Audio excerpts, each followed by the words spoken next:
Yeah, so the framing I like for a lot of these issues these days comes from the phrase compassionate intelligence. And by this I mean both practices and techniques for people to become more compassionate and ways to build systems that interact with us in a compassionate way. And understanding how cooperativeness and compassion arose biologically is something that's the biologists are very, very interested in, as well as social scientists. And there's been a pretty amazing advances in the last couple decades in that kind of an understanding. And I think we can apply some of what we've learned about people and about animals in general. Why are they cooperative? When are they cooperative? How do we encourage a cooperative way of being? I think we can apply that to our new technologies, both so that the new technologies help encourage cooperation among people, and also so that they interact with us in a cooperative way to really lead to a society in which people are really happy and thriving. Yeah, so what I'm really interested in is what I call compassionate intelligence, and that's both for people and for our technologies that are emerging. What are ways of interacting and what are environments within which we interact that really encourage people to be cooperative with one another and create a sort of compassionate, very happy outcome where everybody contributes, is productive, enjoys the experience, and feels like they want to help other people and other systems do as best as they can. I think that's the kind of ideal outcome we're looking for. And so looking for technology that helps us with that, I think is really valuable and important. There are a few kind of human technologies. There's something called nonviolent communication that Marshal Rosenberg invented, in which people listen in a kind of non-defensive manner to what somebody else says. And rather than hearing something they might say as an attack, it's all information being shared by the other person, and the goal is to reflect that information empathetically and really try and understand where the person is coming from. And so by communicating in that way, it diffuses a lot of the kinds of arguments that often happen when people communicate, without any special structure. And there are other systems. David Baum was a physicist, and later in his life, he felt that scientific conferences often were very counterproductive, that they were just scientists promoting their own theories and not really listening to one another.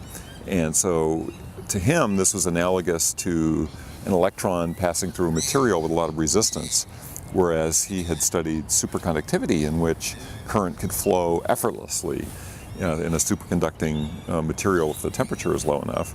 And he said, can we create a setting within which people interact with one another more like superconductivity than like ordinary resistance? And so he invented what he called Baum dialogue.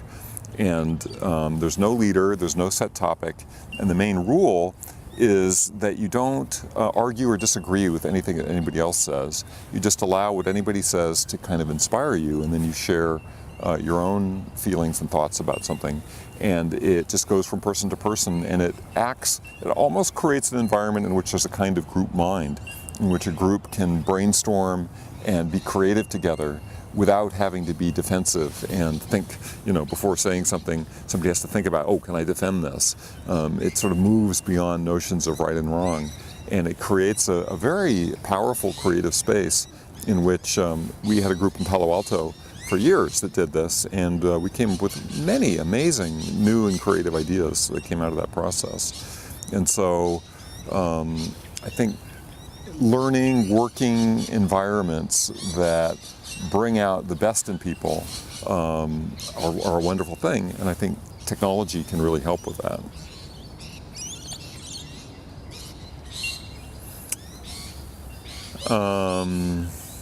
Well, I think compassionate intelligence in the technology itself is going to become more important as the technology gets smarter.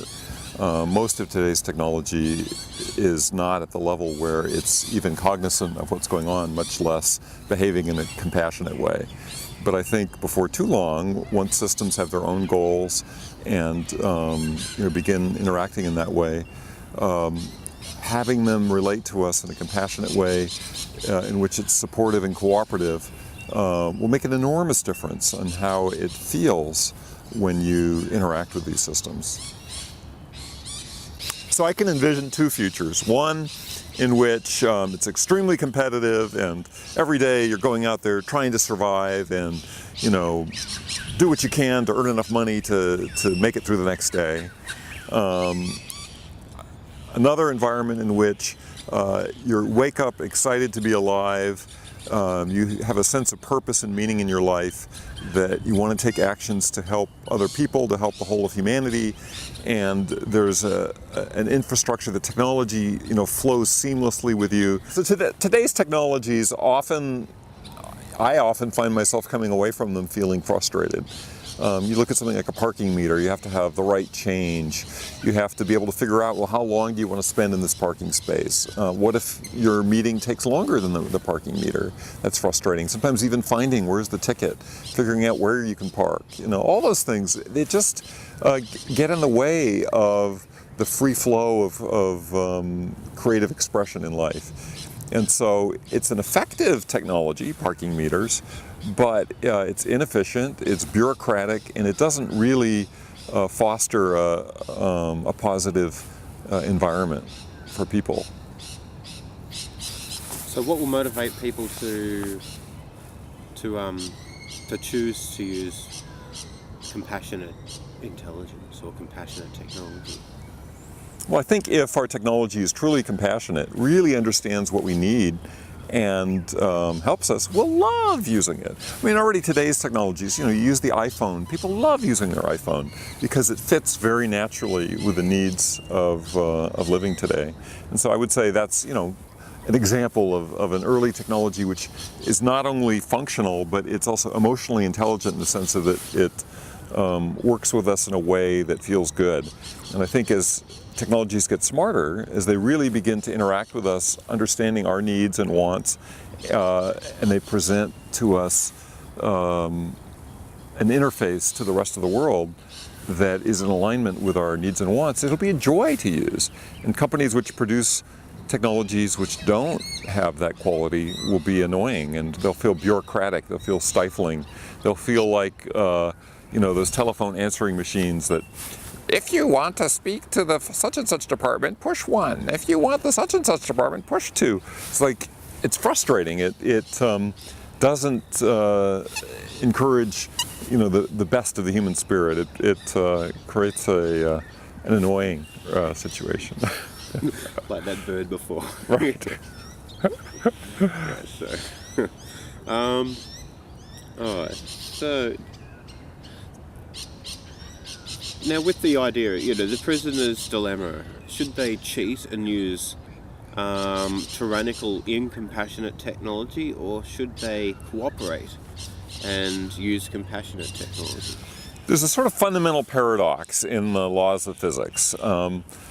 Everywhere we look, there are synergies. There's the opportunity for two or more entities to work together and produce a better outcome for all of them. So there are win-win interactions, there are synergistic interactions, there are symbiotic interactions. Those are some of the words we use for them. So it's tremendous that by coming together and working together and cooperating, we can create more value and have more survival, more fun, more joy in the universe. But in almost every one of those situations, there's also a temptation for one of the parties to cheat, to lie about what the situation is, to give incorrect information, to take advantage more for themselves at the expense of the other. And so there's this sort of balance between competition and cooperation. Sometimes the economists call it co-opetition.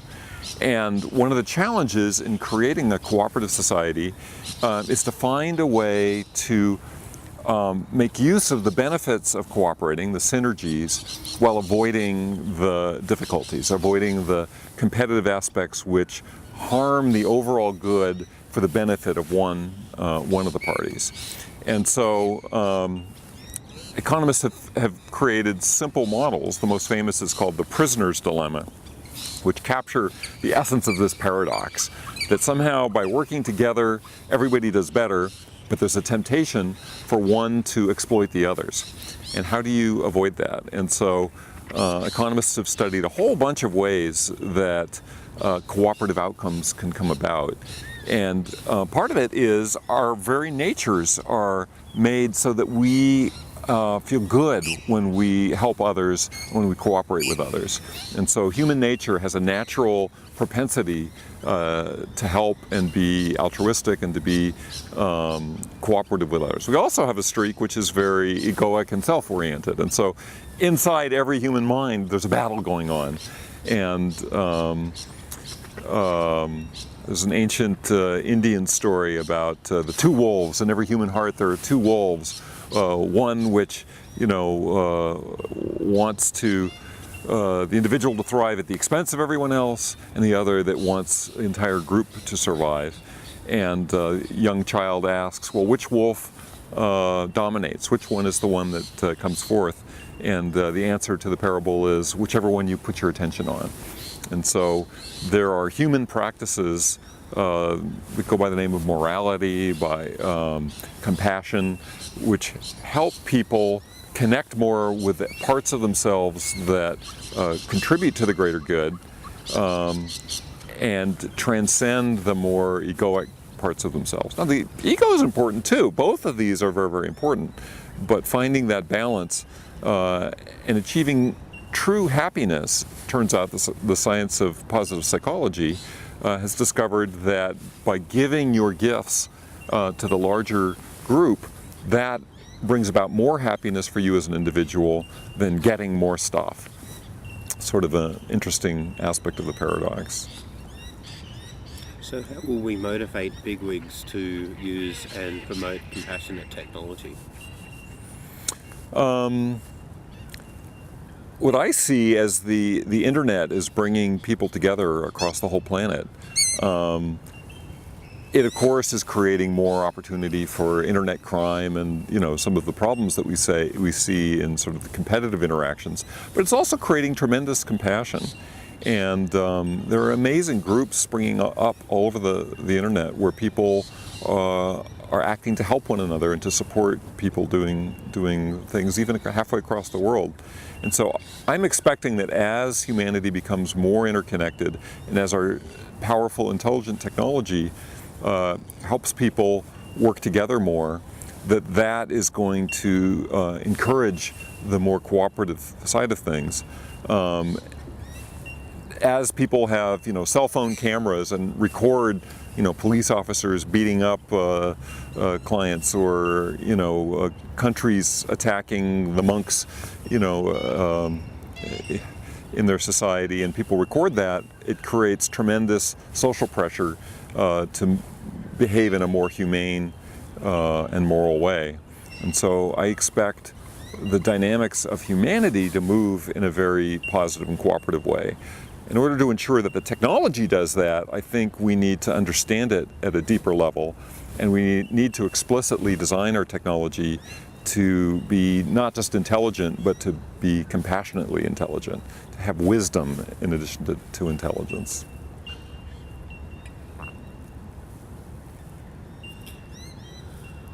How are we going to it seems when you look at like primitive cultures, you can see they don't seem to, like Amazon cultures, like they kill the weak, children, and for instance. They're not very friendly to neighbouring tribes sometimes, and the weak are often ostracised and whatnot. We have some sort of inbuilt propensity for this sort of thing, and for cruelty. Even animals do that. So how are we going to avoid this? How are we going to avoid our evolutionary drives? I think the whole of human civilization is all about promoting our better drives and suppressing the lesser ones. Part of parenting is for the parent to teach the child how to behave in a civilized way in society. And I think if you look at the history of human society, it's moving in a direction which is more compassionate and more moral. Over time, a couple hundred years ago, slavery was acceptable in many countries in the world, whereas today, officially at least, it's no longer an acceptable way of behaving. And so I think there is a natural progression in that direction. But human nature is quite complex, and we're a mix of both the more egoic, self-oriented parts, and the more altruistic, other-oriented parts. As we build technologies, we can decide what we want in them, and the process by which we decide is going to be a challenge. Do we use voting? Do we find other ways of aggregating the desires of the whole of humanity?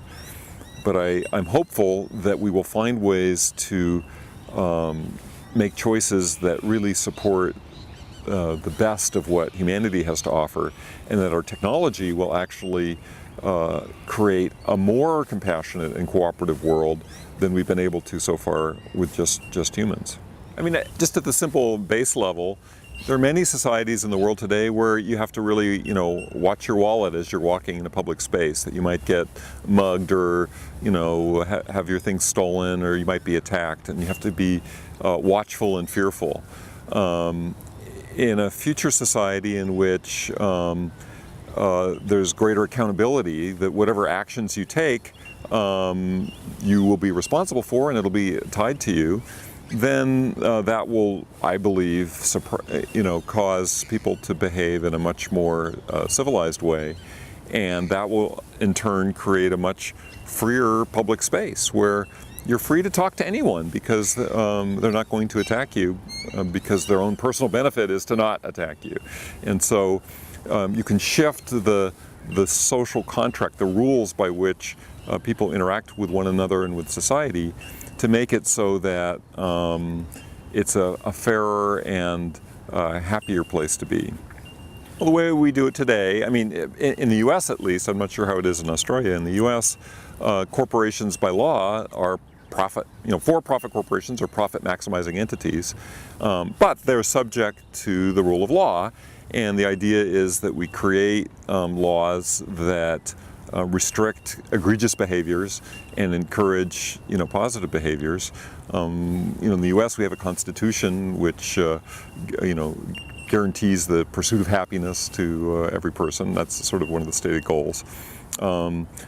And so by having that mix of, free economic choice, where people can choose not to work with corporations that are behaving in ways that are not supportive of them, as well as having laws which constrain them to behave fairly and honestly. The hope is that you can create a positive outcome, even if the entities are purely profit maximizing. Now, there's a deeper question: are those the kind of entities we really want? And perhaps there's some movements to try and create corporations that are not purely for-profit or purely non-profit, but incorporate a number, interests of a number of different stakeholders in there. And I think there's a lot of room for innovation there.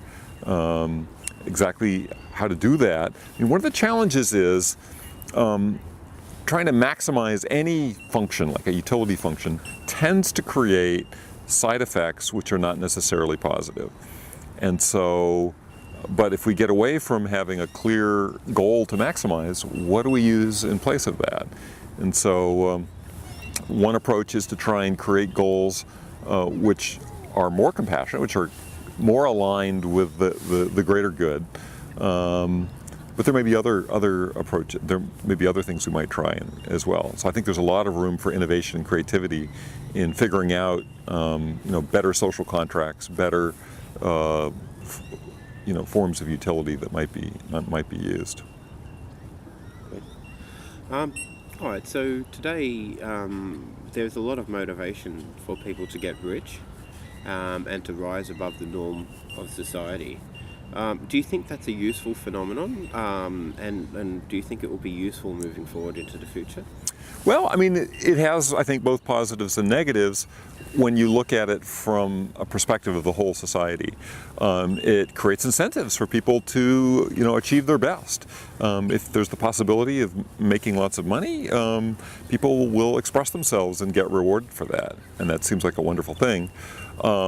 One danger as technology gets more powerful I think it's very destabilizing if there's the possibility for one member of society, whether it's a person, an organization, or a piece of technology like an AI system, if it's possible for them to get powerful enough where they can take over the rest of the society through force, that becomes a temptation, and I think that's destabilizing.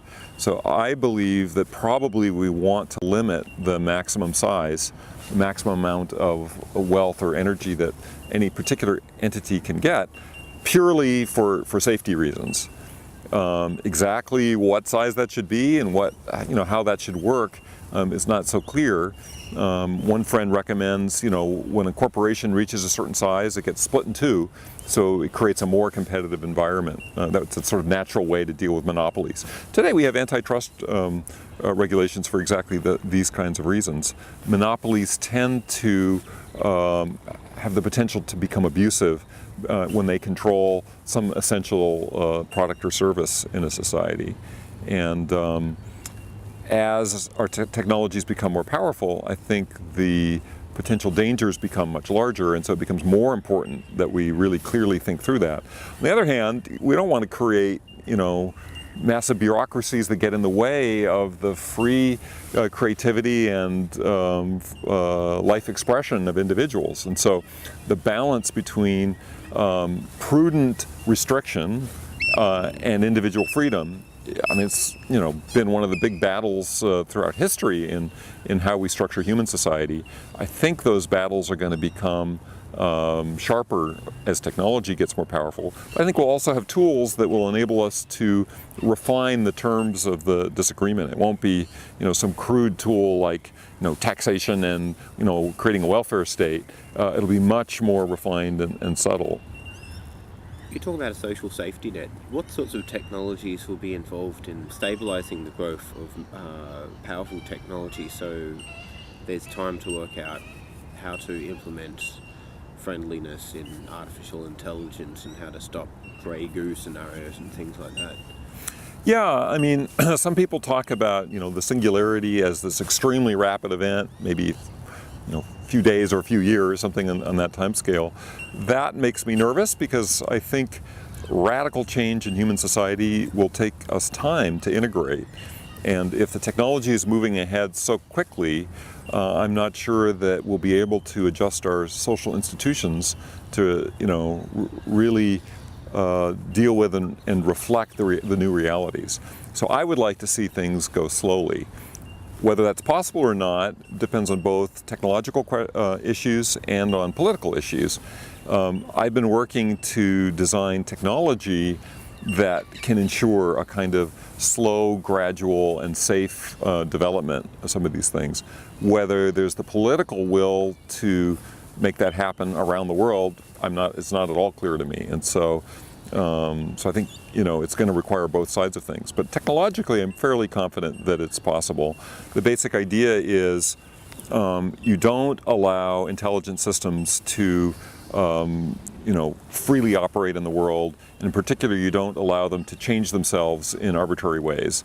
So you build intentionally limited, restricted systems which are designed to be safe in the sense of having formally provable, mathematically provable properties, such as only running on specific hardware, as turning themselves off under certain conditions when we'd like them to be turned off.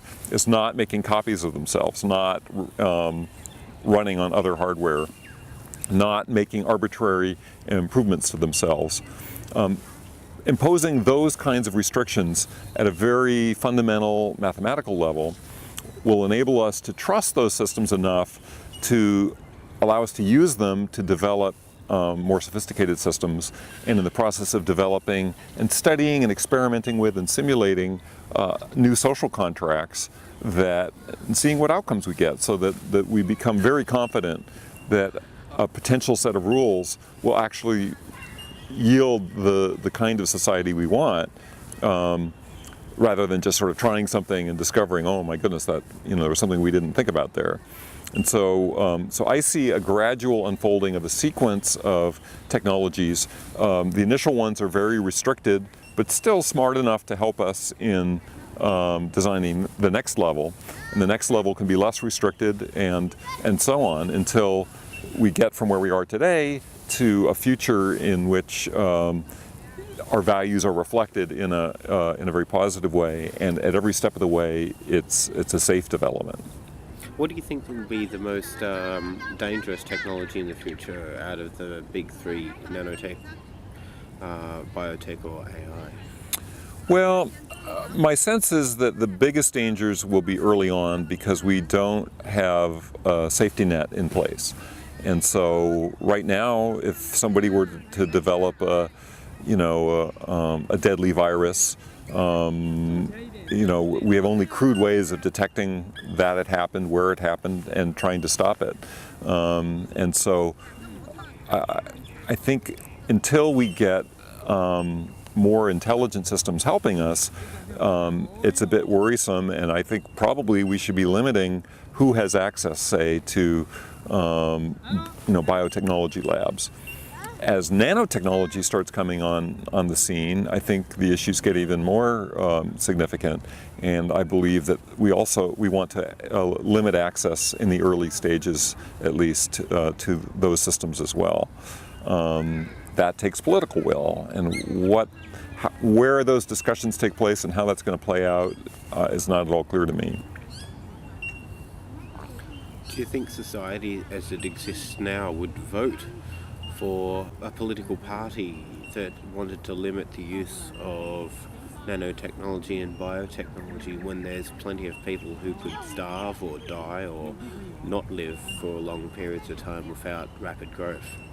Yeah, so the challenge is these technologies have the potential to provide tremendous benefits to humanity, to cure many diseases, to provide wealth, to clean up pollution, to solve the energy crisis, to solve global warming, and so on the one hand, we really would like to get those benefits, but at the same time, we want to make sure that we do it in a safe way. We don't want systems that spin out of control to come from it. And so finding that middle path, I think, is the challenge for humanity as a whole.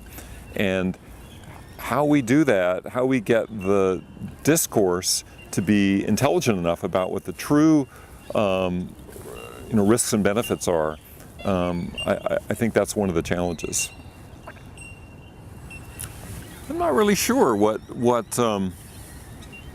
governmental structure is important. What I would like is to have technology say good modeling of the effects and consequences of certain actions. So one thing I talk about is smart simulation, the ability to have systems which can simulate choices in the world, and There's a duck waddling by. Everybody wants to say hello. Beautiful animal. Yeah. Ben talks about a Nanny AI, and what do you think about that? Yeah, I think something like that is certainly important. That some of these new technologies have such enormous amounts of power that it just is not okay for them to be freely available to anyone. There needs to be some way of monitoring, who's using them and who's doing what. AIs are a good way to do that. On the other hand, we don't want an arbitrary AI out there, and so having systems which are specifically designed to be safe and to monitor these powerful technologies, I think that's a very important and good idea. I'm not sure the word nanny has quite the right images, but maybe it's not such a bad term. What would you call it? AI safety net. I mean, feels pretty good. Sure. So it's kind of like not just one nanny, it's many nannies, or Yeah. a team of nannies. Mm-hmm. Yeah. Yeah. Okay. Cool. The nanny brigade. Yes, yeah. The compassion police. Compassion police. So now this is the other thing, is a lot of these things start sounding like Big Brother, right? And many people have a strong negative reaction to Big Brother, and I think that how we balance privacy and individual freedom against safety and the collective good, that's one of the big challenges coming up. And I'm not sure where the line belongs, but I think it's somewhere in the middle. I think too far on either side will yield something which is not very desirable. It's also not clear to me how humanity is going to make these decisions. Whether different countries make them in different ways, whether different countries get together and create international accords.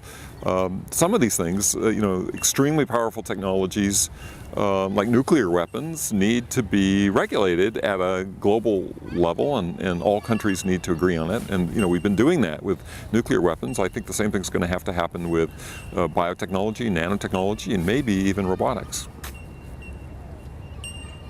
Robotics. Yeah. Right. What about animals? Do you think animals will be able to talk to the animals or understand what they're thinking? Do you think we'll ever be able to communicate with them with language? Yeah, definitely. I think that's a really interesting possibility. Using machine learning algorithms, presumably we should be able to build systems which can understand the language of animals. What exactly do they mean by different sounds? Particularly the smarter animals like dolphins or whales appear to have very complex communications with one another, and I think we should be able to build intelligent AI systems that will learn those languages and will be able to communicate with them. And I think that will open up interspecies understanding to a new degree, and I think we may potentially learn a lot both about them and about ourselves. Do you think that would raise our compassion towards animals? Oh, absolutely. If you can talk to them, I think in the past some groups have viewed dolphins as pests and just killed them. Now, I think many in the United States, understand that dolphins are extremely intelligent animals, and there's huge movements to, save the whales and save the dolphins, and they're viewed almost as a symbol of, another species that we should be respecting almost on the level of our own. And I think as we begin to understand them more and speak to them and communicate with them, that kind of compassion will become ever stronger. Studying monkeys, I think, has given us a lot of insights into different ways that societies can be organized, and helps us understand our own society. And I'm sure as we learn more, I've been studying social insects recently to understand them, and huge advances in understanding of social insects have come. Anthills and termites and bees have come in the last few decades just by very careful observation and seeing what their behaviors are. And I think that understanding helps us understand ourselves and gives us insight going forward. What do you think about animal boosting or uplifting?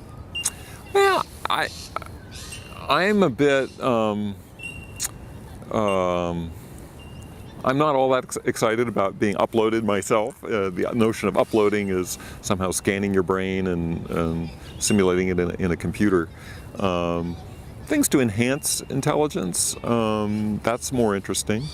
It's a subtle ethical area if we start doing those things with animals who don't have any choice in the matter. I don't quite know how to make those choices. So it's, I think, intellectually it's a fascinating topic, whether it's something we should be doing, whether they would want to have that happen, and I don't know, that's, I'm not sure. Say if you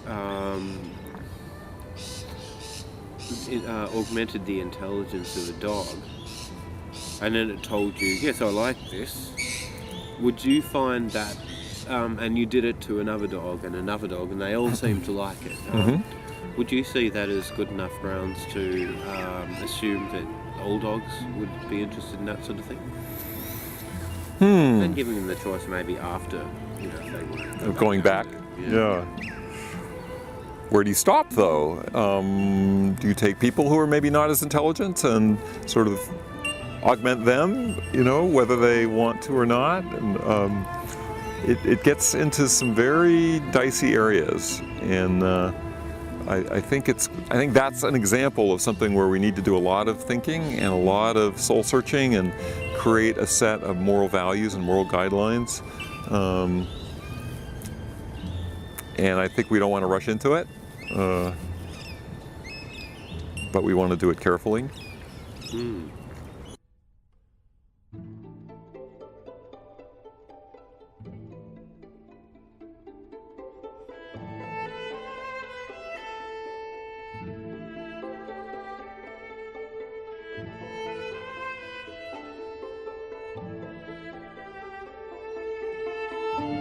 The sun's coming out. Oh, amazing. No. Here comes the sun, little darling. Oh. Wow. So, what about compassionate intelligence in the future?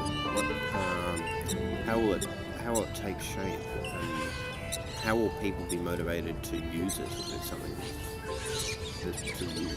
If it's a choice to use, or if it's something that's just built into the technology, into the social safety net.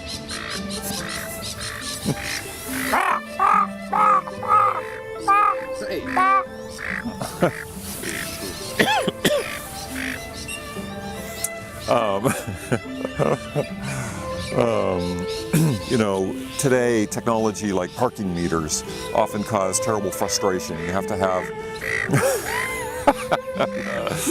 hello, bird! Doesn't like whistling. Oh, you're gonna run.